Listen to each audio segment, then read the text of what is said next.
Bom, no fim de semana, nas redes sociais, Carlos Bolsonaro foi lá e chamou os governadores de direita de ratos. Ele não citou nenhum nome, mas pessoas próximas à família Bolsonaro dizem que o principal alvo seria o governador Tarcísio de Freitas. Mas não ficariam livres também das críticas de Carlos Bolsonaro, das críticas agudas, incisivas de Carlos Ratinho Júnior, Romeu Zema, Esse realmente é um Caiado. rato, né? Rato pequeno, ratinho, Júnior. De fato, né? Nesse aí a carapuça serviria. O Carluxo disse que enquanto o país está preso, os direitistas se calam. O Carlos enxerga uma perseguição, né, a Jair Bolsonaro.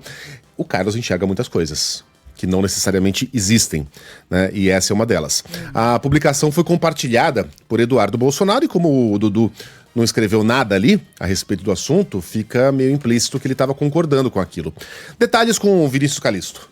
O vereador Carlos Bolsonaro, filho do ex-presidente Jair Bolsonaro, chamou governadores de direita de ratos. A publicação foi feita nas redes sociais e compartilhada pelo irmão e deputado federal Eduardo Bolsonaro. Na postagem, Carlos afirma que os políticos sacrificam o povo pelo poder e não são nada diferentes dos petistas que dizem combater. Sem citar nomes, o vereador ainda ressaltou que os governadores querem apenas herdar o espólio de Bolsonaro, se encostando nele de forma vergonhosa e patética.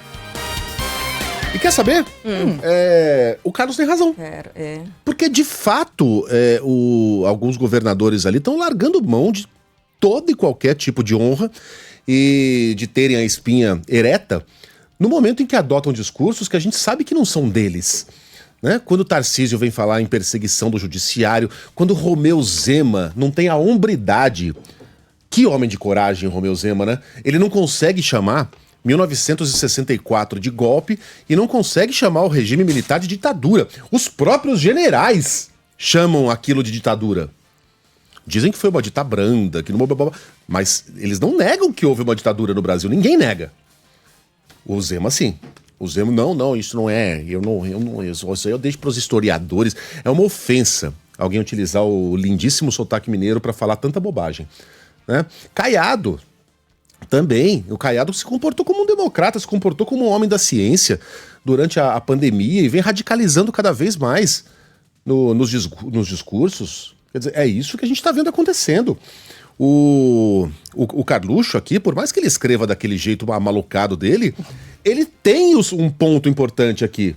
Os caras realmente não conseguem tirar o pé da canoa antidemocrática. Eu estava ouvindo agora há pouco a coluna do Tio Rei. Eu achei super interessante também. Sim, eu também.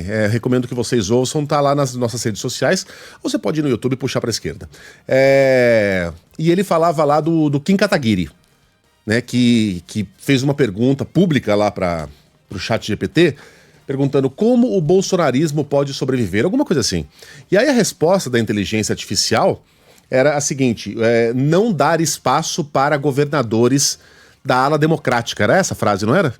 Alguma coisa assim, do campo democrático. Quer dizer, a própria inteligência artificial reconhece que o bolsonarismo não é um campo democrático. E que a maneira de você manter esse movimento vivo é você não entregar os seus anéis e muito menos seus dedos para aqueles governadores do chamado campo democrático. Quem está falando isso é a inteligência artificial, não sou eu. Eu concordo. Né? E esses governadores cada vez mais adotam um discurso reacionário, adotam um discurso de não condenação à ditadura, à tentativa de golpe, na vã esperança de agradar o bolsonarismo. Sem saber que a família Bolsonaro, o bolsonarismo é necessariamente sectário. Não existe essa de, não, você agora vai levar a tocha das nossas... Não existe. Se você não tiver um sobrenome Bolsonaro, pode esquecer. E ainda que tenha, Michele, por exemplo, encontraria muita resistência entre os filhos do ex-presidente. Então, não é assim que vai acontecer. E esse tweet do Carlos escancara esse racha e esse beco sem saída em que esses caras se encontram.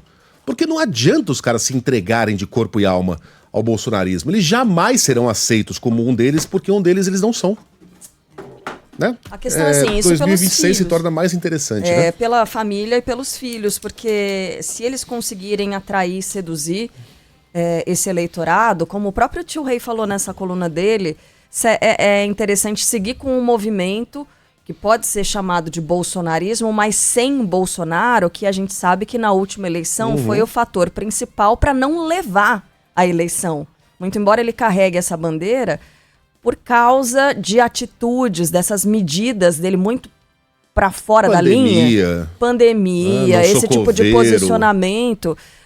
Então é você ter o bolsonarismo, você ter todo esse apoio sem Bolsonaro, que pode ser um problema, né? Sem um Bolsonaro, o que pode ser um problema, porque eles ultrapassam a linha. Muitas vezes eu achei esse pensamento aí interessante do Tio Rei. É um ótimo cenário para muita gente.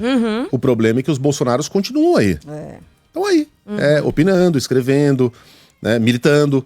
Então não é tão fácil assim você conseguir criar um bolsonarismo sem Bolsonaro, ou sem Bolsonaros, né, ainda com o patriarca preso. Enfim, 2026 se torna cada vez mais imprevisível, né?